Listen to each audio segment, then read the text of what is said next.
Welcome to the station of decapitation without your head. I'm Nasty Neal, and I'm joined by Shawn Burkett, director of Don't Fuck in the Woods 2, coming out October 11th. Yes. Now, first of all, have you had to have watched Don't Fuck in the Woods, the original, to watch the sequel? I don't think you have to, but you'll understand like one key component if you do. Mm-hmm. Yeah, the beginning probably won't make maybe a lot of sense if you haven't.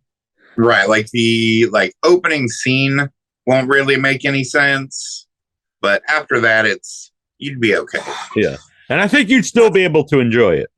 Yeah, I think if you watch the opening scene and if you're into that, you'll probably like the movie. And if you're not into that, it's probably not a movie for you. Right, right, because it does. You don't waste any time. You get right into the movie right away. Yep. So first of all, it's not really a spoiler. Designing what the slug, almost like a penis thing, would look like. How do you know what that's going to look like? The thought process. Well, I had a bunch of drawings, and then I went to my effects team, Stephen Hodke and Rob Collins, and I was like, I want to make this, because at that point in time, I was working on an animatronic version, because I wanted it to like just look like an uncircumcised dick, and I wanted it to like open up and the skin rolled back and like a mouth opens. Oh, nice. I approve. The animatronics got out of hand, and we weren't able to pull that off. So I talked to them about it, and they started sculpting some different things and made a mold. And the slugs are actually made out of the same. I don't know if it's silicone or what it is that fishing lures are made out of. So it was very like wiggly. Yeah. The very opening scene, it's very much like an 80s slasher. The posters, like with like if they have the weapon down between, and the ones that Siskel and Ebert always get very mad about and say that they're yeah. So I know it's a shock, but I don't think Siskel and Ebert would be a big fan of your film. No, but I would love to hear how disgusted they are of it. Yeah, that'd be pretty cool. Yeah, I grew up, watching Siskel and Ebert, and back then, I did get to hear about movies that I wouldn't hear about normally. But I still like to go back and watch the old ones when they talk about horror films, because they actually get like they take them very personal. And it'll be stuff like Friday the 13th Part 4, and they'll be talking about how it's going to like all young people watch it. They'll think that's what's life about. And I'm like, no one's watching this movie thinking this is how my life will turn out. Right. But it was very funny. A serious question. How hard is it? What are the problems getting the movie out, the first one out with the name? Surprisingly, there weren't really any problems. We self-released it at first, and it was a couple months, and we were doing great. Of course, people didn't like the title. Mm-hmm. Like, I got hate mail and threats. It was a crazy time when I first announced the title. But then once it got pirated, that's where we had to change some things, because we ended up going with a mainstream distribution company, and they had to at least censor the word. That's not a big deal though, because you see it, exactly. You're not gonna say don't F exclamation in the woods, or asterisk. You're gonna say the word when you see the title. Right. Yeah. Were you surprised by obviously you want people to watch your movie and like it, but were you surprised by the success of the first movie, because it did get out there a lot? I was surprised, but it's kind of one of those catch-22s, because, well, if it hadn't have been pirated, I don't know if it would have been as successful. Right. Like, as far as success being like that people like know it. Because we definitely lost a lot of money. But yeah, it's like a bittersweet thing to where if that wouldn't have happened, I don't know if number two would have been made. Right.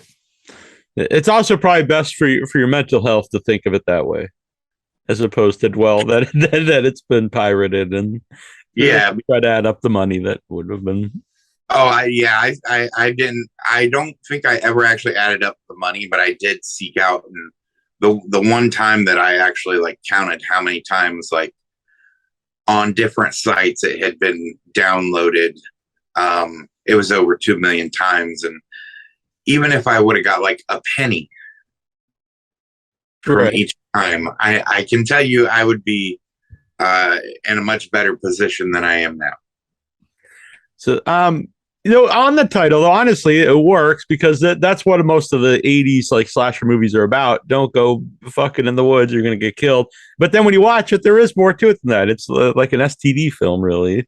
It's kind of a combination of that and a slasher film together. And is some of the inspiration from Jason goes to hell from the Slug transferring Jason back and forth? Surprisingly, no. I can tell you, like the first film, the one sex scene, I definitely like that sex scene in Jason Goes to Hell as a kid was one that stood out in my mind. Yeah, but I was like, we can't have the creature like force his arm like through her or anything like that. Though I did in the beginning of the first one do that. But yeah, I definitely took inspiration for the first film, just as far as that sex scene in the tent. But yeah, honestly, until you said something, I completely forgot about that aspect of Jason Goes to Hell.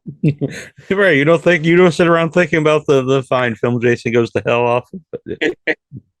I will admit that's a movie that grew on me as I got older. When I was a kid, I remember going to see it and it's like, man, this is so dumb. But I watch it now and it's probably still dumb, but I get it. I really like it because it's so out there and crazy. Yeah. So I would recommend going back, and this is not a podcast about Jason Goes to Hell. This is about Don't Fucking Woods too. But you can watch them together. They can be a double feature in your home. Yeah. So the Blu-ray. What kind of specials are on the Blu-ray? There's a lot actually. I know there's deleted scenes, behind the scenes, bloopers. There's actually a full like I want to say it's like an 80 minute documentary on there about the making of the first film, because the first film was a nightmare to make. Anything that you could have like thought would go wrong went wrong, including like we disturbed a nest of yellow jackets at like 2 and people had to go to the hospital. Like, I'm sorry to laugh at that. Yeah. Well, it's one of those things that I mean, I laugh at it sometimes just thinking about like I'm wearing like 60 pounds of like camera gear. Right. And I hear someone go, I was just stung. And we were at the bottom of like a ravine to where I just instantly, I like Scooby-Doo motion ran up that hill. Like I wasn't getting stung by nothing. Yeah. That could be a spinoff. Don't fuck on a hornet's nest. Nest, I guess. But I mean, that's something you don't think about. And also I thought it was, because in my notes I'm watching, I'm like, what's the vibe when you're filming a lot of sex scenes? And I actually thought that adding some of the stuff during the credits, like behind the scenes, actually was nice to see, because you could see that everyone was just laughing and having a good time during those scenes. Right. Like we try to be as professional as we can, but when you're, especially this movie, when you're pulling like 21-hour days filming, it gets to a point where you're just going to be a little goofy and there's no way of getting around it. Yeah. Now, did you film this during COVID? I don't know if that had any effect on getting paid. We filmed part of it. Because after the first block of filming, we knew that we were going to have to come back, and we went back again right before COVID. But then as I was editing the film, I was like, man, we really need to add something here and here and here. to where we added this couple of ladies who are looking for a park or something to take some photos. So they weren't originally in the script. We scripted them in later, and we completely changed the whole entire ending from what we originally were shooting. Yeah. Was that the Julianne Prescott scene or the? Oh, okay. Yeah, I know her from when I used to do a lot of conventions. Yeah, She's very cool. I like the mullet wig too, by one of the actors. Well, we had to do that because it had been like a year Right. since filmed, and his hair had grown out so long, but he had to keep it long for another project. So he was like, how about we do this? And I was like, yeah, we don't really have any options. So that's what we did. We just had fun with it. No, yeah, definitely. You mentioned animatronics. So who does like the makeup and the effects for your movies? Or do you always work with the same people, I guess? It's a combination. It'll start out with like myself and my business partner, Ryan Stacy. Like we'll normally try to do like the initial sculpts or something like that. Well, at least for this film. And then we handed those off to Rob Collins, Stephen Hodke, and Blaze Bolden. There was a company called Taint Bad Productions. And they just took it to the next level. You know, they were applying everything. They were airbrushing people and like trying to do the best. They handmade all the teeth, like fitted them to the actors and everything right there on set. So the teeth look great, by the way. They did a really great job. Like, and I put them through hell. Yeah. I put them through absolute hell. They had like so much to do in so little time. So, how did you get into making films? Like, when did you decide like I don't want to just be I want to start making my own films? Really, it wasn't until probably 2010. My business partner Ryan Stacy, we've like talked about horror movies on and off like our entire lives with one another, and he was telling me about how at that point in time Joe Bob Briggs was looking for scripts to turn into movies. Mm-hmm. So he was like, let's do this. And it's like, okay. I wasn't really like a writer or anything, but like I was kind of more there for moral support. Yeah. But it got to a point where it was like, let's just try to make this. Like, I had just stopped.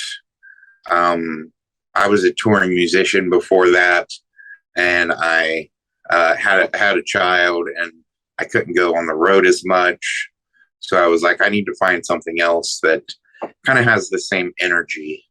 So, we just jumped in and been doing it ever since. Yeah. So, if someone was new to your movies, what would be a couple ones that you would say these are the first ones you should dive into? I mean, I'm always gonna say don't fuck in the woods. But we have a really good one called Trespassing, and we do these holiday anthologies called Season's Greetings. We have 2 of those out, and those kind of hits like every kind of horror.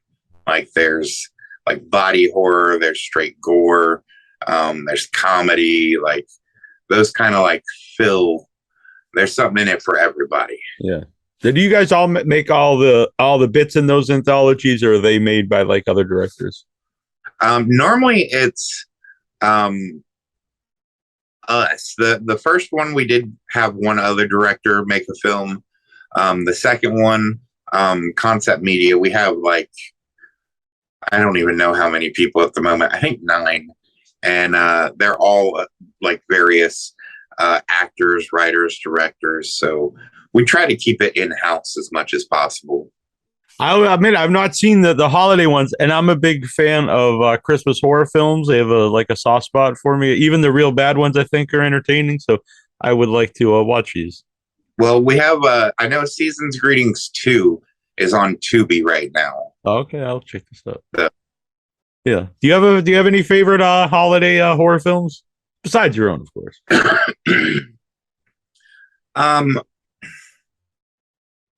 I don't know. Like it doesn't feel like there's a whole ton of options. I liked and disliked Krampus.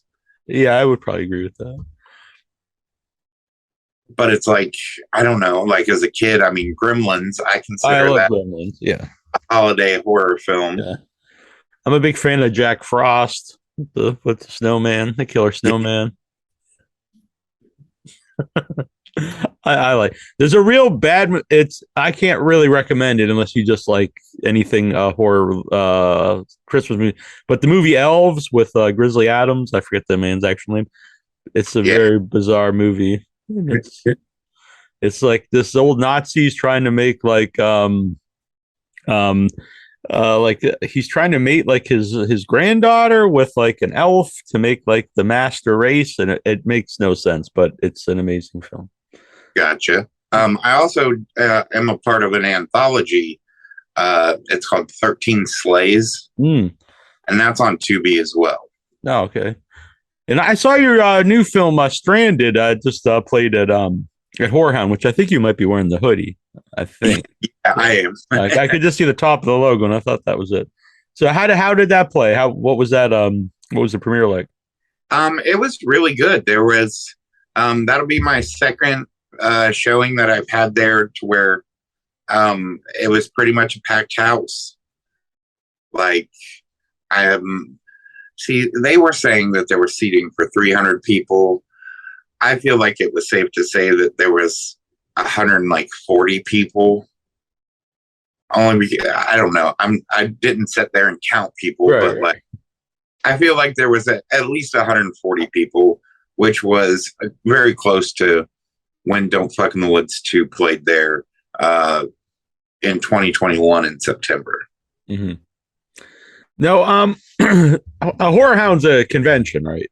I was just wondering what's the difference between playing your movie at a festival and a convention?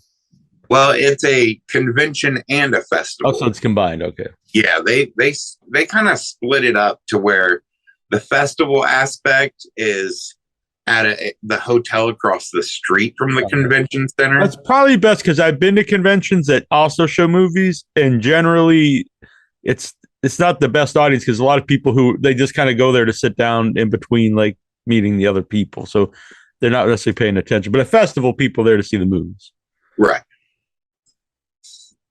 And it's nice. Okay. It's just nice. They're super nice people, and the screenings are quality. Like they have very nice projectors and everything. It was very nice. Don't just blast it up on a wall, or I've been to things like that. Yeah. Not like I don't know. They didn't go out and buy like a $200 projector from Walmart. You know, they spent like a couple $1,000s on these projectors. Yeah. So, what was it like the first time you watched one of your movies with an audience? Oh, it's horrible. Horrible.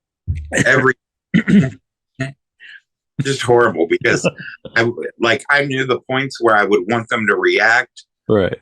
And like they didn't, to where I'm like, oh God, maybe I did this all wrong. Uh-huh. And that was with my first film, and since then I don't watch them at the screenings or showing. Okay. I'll just wait outside.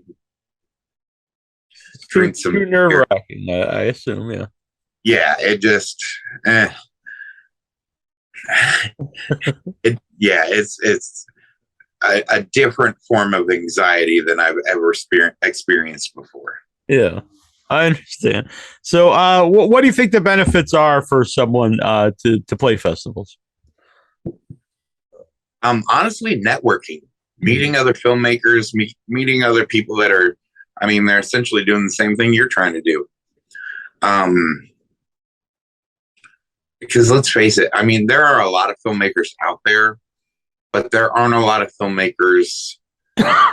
Like when you play at a festival with other filmmakers, you're all on the same page. It's like you're all there for the same reason.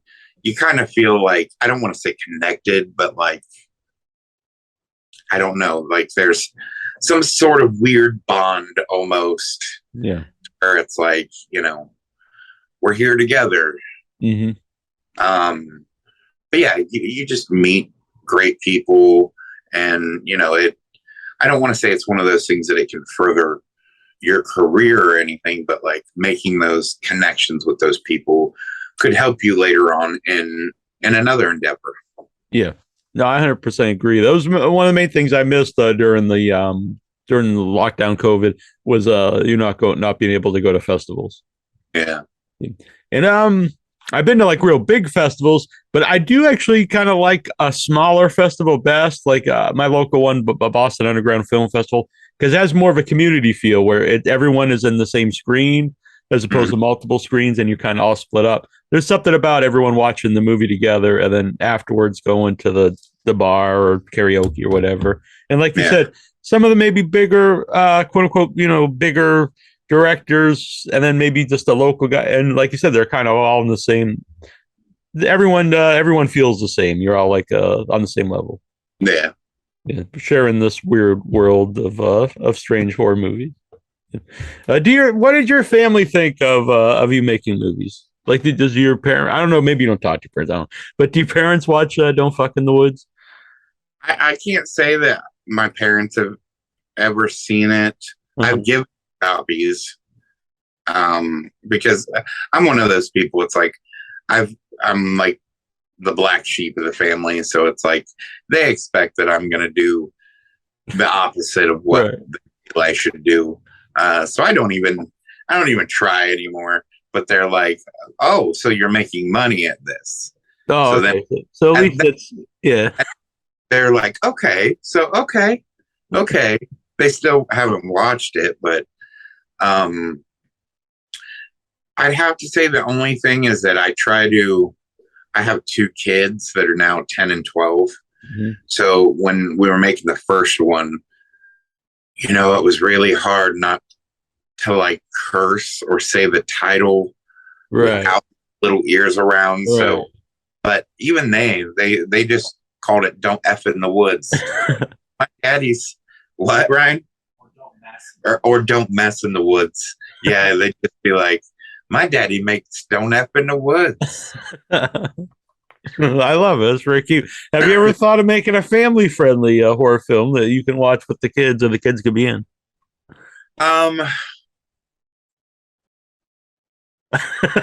No, yes. I don't know, but yes and no. Like, it would just have to be that right thing. Like, if I could, I don't know. I feel like if I could make something along the lines of Monster Squad, right, or something, I'd be cool with that. Because there really are some great ones, or even Gremlins or something like that. But yeah, like something like. Luckily, like my kids, they've seen Uncle Scotty take the creature mask off to know the monster's fake. Mm-hmm. So yeah, we don't really worry about traumatizing them anymore. Right. I understand. I grew up watching a lot of crazy stuff with my mom, so I turned out fine, I think. So, Stranded, I do want to mention Stranded, though I mentioned earlier, but I'm very interested in seeing this because I love Bigfoot movies, and it looks like a Bigfoot movie. And the monster looks great in it. And I haven't seen the movie, but I've seen stills, and it looks pretty wild. Yeah, that's the most money we've put into a costume before. Yeah, and a lot of it was from scratch. Like the mask, it's a silicone mask from I don't remember, Immortal Masks. Okay. And we got it without the hair put in it. So it was like another $700 for just the hair on it. So Rob Collins and Stephen Hodke, they punched all the hair in it. We bought a very cheap like gorilla suit, and then went out and got all the hair on it is real hair. We went to a beauty supply store and just bought like packs of extensions. Yeah. And they somehow layered it to where I thought it looked great. I would have liked to had it a little more matted, but I think it works. Yeah, he's a well-groomed Bigfoot. Right. No, but no, it looks awesome. I'm very interested in seeing it. So when you started making movies, it's one thing to like, hey, we're gonna make this movie. Once you had it finished, you probably, I assume, you have to learn a whole other end of filmmaking. How do you get it out there? Well, luckily, before we even made our first film, we went to a horror hound. Okay. And I can remember looking around there and just seeing what people are doing, and then did more research, and like there's 5 pretty decent sized horror conventions within like 100 miles of Ohio. Mm. So we instantly went into, okay, we're gonna self-distribute this. So we did that like for about 5 years. Mm-hmm. Just did it ourselves. Yeah, social media and everything out there. It's, I'm not saying it's easy to do, but it's accessible to try to promote yourself, today. Right. Like, as long as, don't get me wrong, promotions, especially if you don't have money for them, right. It's like for mayor, like you are just constantly working. Mm-hmm. But there's some affordable like PR companies out there that can get you press and help with that. Mm-hmm. Yeah, I mean, that's how this interview came up. But like you said, I've never actually had movies through them, but I know a lot of people do, and it does help get the word out there. And usually, if they're asking me to promote a movie, I know it's probably pretty good. They're not going to take anything, is what I'm saying.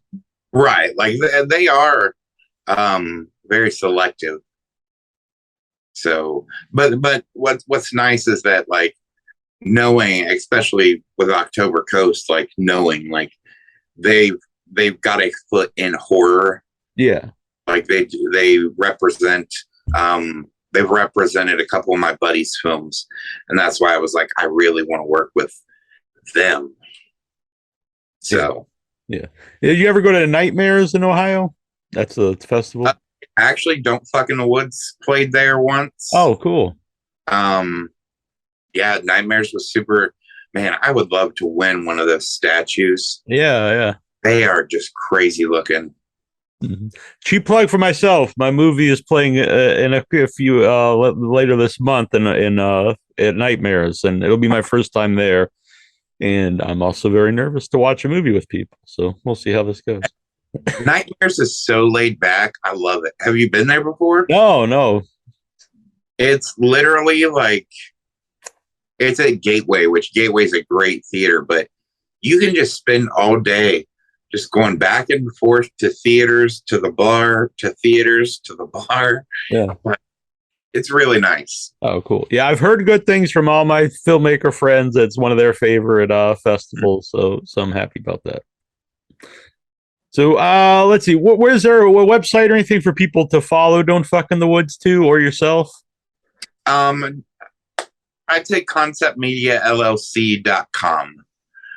From there's links to our Facebook, Instagram, Twitter, TikTok, and all that jazz. Yeah. Plus, you can just look up "Don't Fuck in the Woods" too, and I assume it's. If you Google it, you're gonna get all kinds of things. Very true. I'm sure that there'll be other things that maybe you're interested in. I don't know, whatever people out there are into, that's their own deal. But if you find the horror movie, that's what we're talking about right now. And Stranded, from it just played the festival. So where is that going to go from there? It's actually got distribution through Wild Eye, and I'm hoping, we haven't talked about it or anything, but I'm hoping it'll be out within the first quarter of next year. Because we actually just either yesterday or the day before got our 10th win on that film. So I want more people to see it now. Yeah. Like, I'm like, people like it. Cool. Yeah, I'm not just here. I'm very interested in watching it. It looks very good to me. And by the way, Wild Eye, because I'm a lot of independent filmmakers and show and friends with them, and I hear all the time certain companies aren't good to work with. Whatever. What are your thoughts on Wild Eye? I think I'm in that same Facebook group. Oh yes, by a friend of ours. Yes.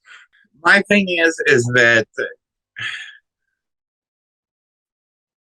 well, with that group, it's like apparently no distro company is worthy. I would, yes. That's what I've gathered from the group. Wild Eye, though, they've been 100% upfront with me. They've been super clear. I can email the owner and have a response within like 24 hours. Like, he doesn't try to like beat around the bush or anything. Yeah. Like, and I respect that, because it's like, we don't necessarily have to be friends, right, but it would be nice to be friendly. And it's like, he's friendly, but when it comes to business, he's just gonna tell you how it is. And that's actually kind of appreciated. Like, in a weird way, like I didn't think I would accept that how I did at first. But yeah, so far I've had a great time with Wild Eye. And because they're doing 3 of my films, and the artwork that they've worked up, the especially the Blu-ray for Don't Fuck in the Woods 2 that comes with the bonus poster and everything. I love it. Yeah, I saw the display there. I was like, wow, this is very cool. Like, cool, all kinds of cool stuff for the Blu-ray. Right. So, yeah, and they do cool. They always do cool covers. Right. I was like, man, I've never had a movie like that, but now I get to have a movie like that that comes with the poster and everything from Amazon. Yeah. It felt like a Shout Factory type thing. Yeah, exactly. Great. Yeah, collector's set. That's very awesome. So I'm glad you said that, though, because I hear a lot of negative things. So I'm glad that you said something good about them. See, I feel like a lot of filmmakers, because I'm not gonna lie, I've heard a ton of negative things as well. But those were also from like first time filmmakers, to where I don't think that they understand, like, you still have to promote, like, the distro company, any distro company, they're not gonna push your film how you need to push your film. Like, so no matter what, like, you're not gonna sit back and just collect a check, not unless it's like Universal. Right. So it's like, and I know a couple of my buddies who were first time filmmakers did that, and they were super not happy. But I just asked them all the questions, and it's like, well, did you promote it? And he was like, well, that's not my job. Like, oh, yes, it is. Like, read your contract. So I think as long as you know all the facts with any distribution company, it's going to be what you put into it is what you get out of it. So. Well, very good. Don't Fuck in the Woods 2, October 11th. So next week. That's exciting. You get the cool Blu-ray box set. That's on Amazon, you said? Yeah. Well, so Amazon or wherever you get your DVDs, but I think most people probably use Amazon. Yeah. And it was very cool to talk with you. We'll do this again sometime. And I'm looking forward to Stranded. Sweet.